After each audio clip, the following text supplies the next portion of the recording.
ఛత్తీస్గఢ్లో భారీ ఎన్కౌంటర్ 12 మంది మావోయిస్టులు మృతి. బీజాపూర్లోని ఉసూరు అడవుల్లో ఘటన. 1500 మంది జవాన్లతో కొనసాగుతున్న కూంబింగ్. తెలంగాణ బార్డర్లోని పోలీస్ స్టేషన్లకు భద్రత పెంపు.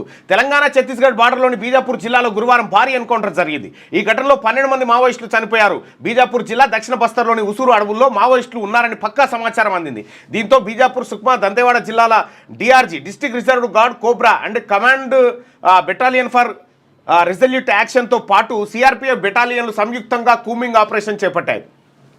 బస్తర్ ఐజీ సుందర్రాజ్ నేతృత్వంలో ఈ సుందర్రాజ్ నేతృత్వంలో 2000 మంది చచ్చిపోవచ్చు ఇప్పటికి మావోయిస్టులు. ఆయన ఇంకా దాదాపు కొన్ని దశాబ్దాల కాలంగా ఆయన ఉంటాడు బస్తర్. ఆయనే ఉంటాడు. అంటే బస్తర్ మొత్తం ప్రాంతం మీద ఆయన ఒక పర్ఫెక్ట్గా కూడా ఆయన ఈ ఆపరేషన్ కోసమే నియమించారు. ఆయన కంటిన్యూ అవుతా ఉన్నాడు లాస్ట్ 15 years 20 yearsగా బస్తర్ ఐజీ సుందర్రాజు. సో ప్రతి ఆపరేషన్ కూడా సుందర్రాజు ఎవ్రీడే దాన్ని ఫాలో అప్ చేసేసి దాన్ని వ్యవహారం చేస్తూ ఉన్నాడు. సరే ఎన్విరాన్మెంట్ ఏం జరుగుతుంది ఏందన్న విషయం దాన్ని పక్కన పెడితే అక్కడ సో కొంత మావోయిస్టులు అయితే అలా గడ్డు పరిస్థితి. 3 జిల్లాల ఎస్పీలు ఎప్పటికప్పుడు పరిస్థితిని సమీక్షిస్తూ వచ్చారు. గురువారం ఉదయం 9 గంటలకు జవాన్లు అంతా బీజాపూర్ జిల్లా ఉసూరు ఫారెస్ట్ ఏరియాలో ప్రవేశించారు. అప్పటికే మావోయిస్టులు అంతా సమావేశమయ్యారు. అక్కడికి బలగాలు రావడంతో ఇరు వర్గాల మధ్య కొన్ని గంటల పాటు కాల్పులు కొనసాగాయి. ఫైరింగ్లో 12 మంది మావోయిస్టులు చనిపోయారు. మిగిలిన వాళ్ళంతా అక్కడి నుంచి పారిపోయారు. ఘటనా స్థలం నుంచి ఎస్ఎల్ఆర్ తుపాకులు, పేలుడు పదార్థాలు, నిత్యావసర సరుకులు స్వాధీనం చేసుకున్నారు. పారిపోయిన మావోయిస్టులను పట్టుకునేందుకు జవాన్లంతా అడవిని జల్లెడ పడతా ఉన్నారంటూ అంటే దాదాపుగా ఈ అబూజ్మాడు తర్వాత బస్తరు ఆ తర్వాత ఈ ఏపీ ఒడిశా బార్డరు దంతెవాడ ఈ ప్రాంతాలన్నీ మావోయిస్టులకు పట్టున్న ప్రాంతాలు. అంటే పట్టు అంటే అక్కడ ఉన్నటువంటి ఎన్విరాన్మెంట్ అది అసలు ఫస్ట్ విషయం ఏంటంటే మావోయిస్ట్ ఉద్యమాన్ని అర్థం చేసుకోవడంలోనే నీకు మావోయిస్టులకు ఏ మేరకు పట్టున్నదని అర్థమవుతూ ఉంటుంది. వీళ్ళు చెప్పారు 12 మంది మావోయిస్టులు ఇప్పటివరకు 500 మందిని తొలగించడం, 1000 మందిని తొలగించడం అని చెప్పేసి చెప్తా ఉన్నారు. కానీ ఉద్యమం అనేది ఎక్కడ ఉంటుంది అనేది ఫస్ట్ అర్థం కావాలి వీళ్ళకి. ఎక్కడైతే అణచివేత ఉంటుందో, ఎక్కడైతే ఆకలి ఉంటుందో, ఎక్కడైతే ప్రజలకు ఇబ్బందులు ఉంటాయో అక్కడ ప్రతి చోటలా మావోయిస్ట్ ఉంటాడు, ఉద్యమం అనేది ఉంటుంది.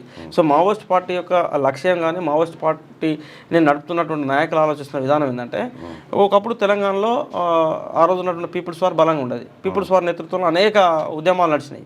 పీపుల్స్ వార్ అక్కడి నుంచి క్రమేణా ఏమైంది, మనం ఇప్పుడు అనుకుంటున్నటువంటి ఈ బస్తర్కు దంతవాడకి ఇక్కడికి షిఫ్ట్ అయిపోయింది ఉద్యమం అనేది. అక్కడి నుంచి ఒరిస్సాకు షిఫ్ట్ అయిపోతుంది ఉద్యమం అనేది. అక్కడి నుంచి దేశంలోకి ఇతర ప్రాంతాలకు పోతుంటుంది. ఎక్కడైతే అణచివేత ఉంటుందో పశ్చిమ బెంగాల్ నుంచి వచ్చింది నీకు జంగల్. ఇప్పుడు దేశవ్యాప్తంగా వీళ్ళు ఏమంటారంటే 500 మంది మావోయిస్టులను ఇప్పటి వరకు ఎన్కౌంటర్ చేసినా ప్రభుత్వాలు ప్రకటిస్తాయి కదా. 5000 మందిని రిక్రూట్ చేసినా మావోయిస్ట్ పార్టీ చెప్తుంది. మావోయిస్ట్ 5000 మందిని రిక్రూట్ చేసినాం, పార్టీలో కొత్తగా మేము ఆహ్వానించినాం, కొత్తగా సైన్యాన్ని రిక్రూట్ చేసినాం అని మావోయిస్ట్ పార్టీ చెప్పినప్పుడు నువ్వు మొత్తం ఈ సంవత్సరం పొడుగుతా కూడా ఒక 500 మందిని ఎన్కౌంటర్ చేసినప్పుడు నిజంగా 5000 మంది రిక్రూట్ అయితే మావోయిస్ట్ ఉద్యమం అనేది ఈ సంవత్సరం మొత్తంలో బలపడ్డట బలహీనపడ్డట ఎట్లా అంచనా వేయాలి? దాన్ని బలపడ్డట్టే అంచనా వేయాల్సింది కదా. ఇక్కడ కూడా వాళ్ళు అర్థం చేసుకోవాల్సింది ప్రభుత్వాలు కూడా ఏంటంటే ఏదైనా కూడా ఒక ఉద్యమాన్ని అణచివేయాలంటే ఉద్యమంలో పనిచేస్తున్నటువంటి నాయకత్వాన్ని లేదా ఉద్యమ కార్యకర్తలను హత్యలు చేయడం ద్వారానో లేకపోతే ఎన్కౌంటర్లు చేయడం ద్వారా ఉద్యమాలను అణచివేయడం సాధ్యం కాదు. ఎక్కడైతే నిజంగా వాళ్ళు ఎదుర్కొంటున్నట్టు ఇప్పుడు ప్రజల మద్దతు లేకుండా అంత బలంగా మావోయిస్ట్ పార్టీ అనేది అక్కడ ఉండలేదు కదా ఇన్నేళ్ళుగా.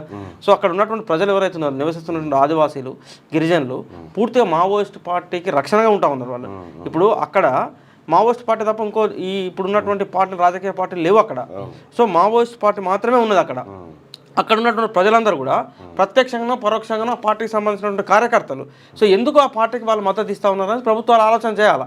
చేసేసి ప్రజలను ఆ పార్టీకి దూరంగా ఉండాలంటే ప్రజలు కోరుకుంటున్నటువంటి పరిపాలన అక్కడికి తీసుకెళ్ళగలిగినప్పుడు మాత్రమే పార్టీని సమూలంగా నిర్మూలించగలుగుతాయి తప్ప నువ్వు ప్రజలను అక్కడ వాళ్ళ నుంచి వేరు చేయకుండా సో ఇటువంటి ఎన్కౌంటర్లు చేయడం ద్వారా మావోయిస్ట్ పార్టీని లేకుండా చేయగలుగుతామని అనుకుంటే ఏ రాజకీయ పార్టీ అనుకున్నా కూడా సాధ్యం కాదు.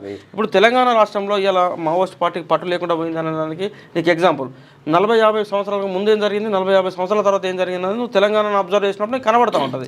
ఒకప్పుడు తెలంగాణలో ఇప్పుడు నాకు ఒకటి చెప్పు రజని ఇక్కడ క్లియర్గా, అంటే కేవలం మావోయిస్టుల రూపాన్ని వాళ్ళ వ్యవహారాన్ని బట్టి మనం ఒక చర్చ పెడతా ఉన్నాం. ఇక్కడ మావోయిస్టులను చూస్తే ప్రభుత్వాలు ఎందుకు భయపడేటివి? ఒక మాట, ప్రభుత్వాలను కూల్చడం, ప్రజా పోరాటాలు నిర్మించడం, ప్రజల్లో ప్రభుత్వం పట్ల వ్యతిరేకత తీసుకురావడం, తద్వారా మొత్తం ప్రభుత్వాలు లేకుండా చేయడం. సో మావోయిస్టులు ఉంటేనే జరిగిందా అది ప్రభుత్వాల మార్పు అనేది? ప్రజలు అంటే మరో రూపంలో మావోయిజం బయటకు వస్తూ ఉంది కదా జనజీవనంలోకి. ఇప్పుడు ఆ రోజు ఉన్నటువంటి పరిస్థితులు ఏంటంటే ప్రభుత్వాలు ఆలోచించినటువంటి విధానం ఒక డిఫరెంట్గా ఎన్టీఆర్ కోట్ల విజయభాస్కర్ రెడ్డి లాంటి వాళ్ళు ఉత్తమ ఒక కామెంట్ చేయలే. వాళ్ళు ఇచ్చినటువంటి గొప్ప కామెంట్ ఏంటంటే నక్సలైట్లు నిజమైన దేశభక్తులు అనేటువంటి ఒక స్టేట్మెంట్ ఇచ్చారు. ఎన్టీఆర్ లాంటి వ్యక్తి నక్సలైట్లే నిజమైన దేశభక్తులు అనే స్టేట్మెంట్ ఇచ్చిండు. సో ఎందుకు స్టేట్మెంట్ ఇవ్వాల్సి వచ్చిందని అంటే నక్సలైట్ మూవ్మెంట్ను ప్రజలు ప్రేమించారు. సో నక్సలైట్ మూవ్మెంట్ను ప్రేమించేటువంటి ప్రజల యొక్క మనసును గెలవాలంటే so first Naxalite People's War పార్టీని ప్రేమించాలనేది ఎన్టీఆర్ నేర్చుకున్నాడు.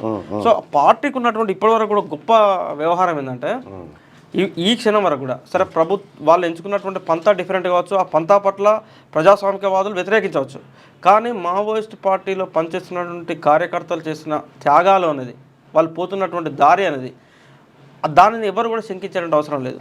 ఇలా నీకు ఆర్ఎస్ఎస్ వాదులు ఎట్లయితే సిద్ధాంతం కోసం సైద్ధాంతికంగా పోతూ జనజీవనంలో ఉండి వాళ్ళు ప్రయత్నాలు చేస్తూ ఉన్నారో ప్రాణాలకు తెగించి పేరు కోసం కాదు, ఊరు కోసం కాదు, సరే నిజంగా ఈ సమాజంలో ఒక మనిషిగా జన్మించిన తర్వాత మనిషిని మనిషిగా చూడలేనటువంటి ఒక అసమానత ఉన్నటువంటి సమాజంలో వాళ్ళ గుర్తింపు దక్కడం కోసం మావోయిస్ట్ లాంటి పార్టీలు ముందుకు వచ్చాయి. సో మనిషిని మనిషిగా చూసే పరిస్థితి ఈరోజు తెలంగాణ సమాజంలో వచ్చిందంటే అటువంటి పార్టీలు ఆ రోజు ప్రజలను చైతన్యం చేయడం వల్లే సాధ్యమైంది. సో ప్రజల చైతన్యం కాకుండా ఏది కూడా సాధ్యం కానటువంటి వాతావరణం. ఇప్పుడు ఇది నీది, ఈ దేశం నీది, ఈ రాష్ట్రం నీది, ఈ ప్రాంతం నీది, ఈ ప్రాంతం మీద ఉన్నటువంటి వనరులు నీవి అనే విషయం చెప్పటం లేడు అప్పటిదాకా.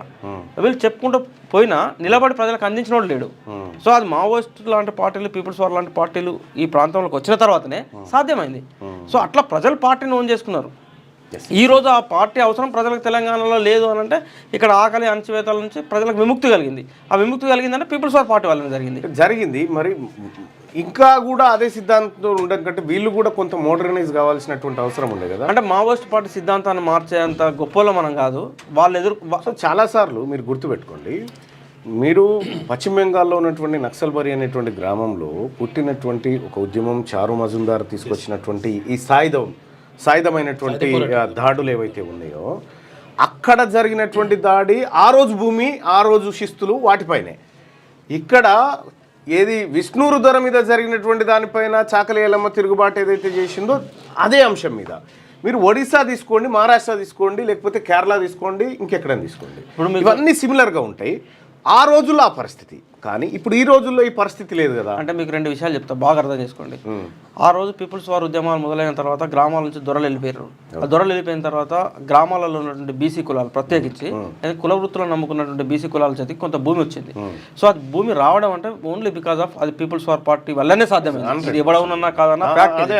అదే విధంగా ప్రభుత్వాలు పంచిన భూముల కంటే నక్సలైట్లు పంచిన భూములు ఎక్కువ. భూములు కాదు అసలు, వాళ్ళు బెదిరియడం వల్ల, వాళ్ళు భయపెట్టడం వల్ల ఈ దొరలు పెత్తందారులు అన్నట్టు గ్రామాలను వదిలి వెళ్ళక తప్పని పరిస్థితి క్రియేట్ అయింది. ఆ రోజు ఉన్నటువంటి పావులో పరకో ఇచ్చేసి వాళ్ళు ఆ భూములను కొనుగోలు చేసుకోగలిగారు. కనీసం ఆ రకంగా వాళ్ళ చేతుల్లో భూమి ఉన్నది.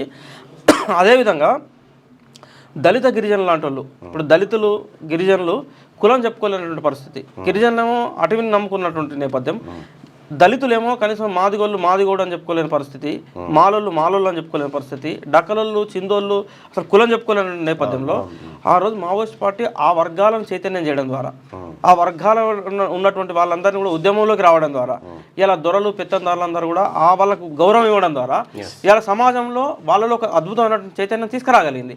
సో కొన్ని వర్గాల్లో చైతన్యం వచ్చింది, కొన్ని వర్గాలకు భూమి, ఇతర హక్కులు దక్కగలిగినాయి బికాస్ ఆఫ్ ఆ పీపుల్స్ వార్ లాంటి పార్టీలు అది పురుడు పోసుకోవడం వల్లే సాధ్యమైంది.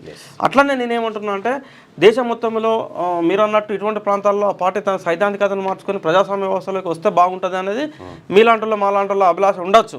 కానీ ఆ పార్టీ యొక్క సిద్ధాంతం సైద్ధాంతికత ఏం చెప్తారంటే వాళ్ళు ఆకలి అణచివేత అనేది ఈ దేశంలో ఉన్నది చెప్పిన నేనైతే ఒకటి చెప్తా, మావోయిస్టు సోదరులారా, ఉద్యమ రూపాన్ని మార్చాల్సిన సమయం. మీరు కోరుకున్నటువంటి అట్టడుగు వర్గాలకి అన్ని దక్కాలంటే అధికారం అనేటువంటి ఒక ఆయుధాన్ని ప్రజాస్వామ్యం మన ముందు పెట్టింది. ఈ భవిష్యత్తులో ఇంకా ప్రాణ నష్టాలు జరగకుండా ప్రజాస్వామ్యయుతంగా జరగాలంటే ఇక్కడ తెలంగాణ రాష్ట్రంలో బీసీ ఉద్యమం ప్రారంభమైంది. ఈ ఉద్యమంలోకి మీరు ఆ ఉద్యమాన్ని వదిలిపెట్టి ఈ ఉద్యమంలోకి రండి అని చెప్పి ప్రజాస్వామ్య పందాలో రండి. ఇదే ప్రజాస్వామ్య పందాలు లేకపోతే మనం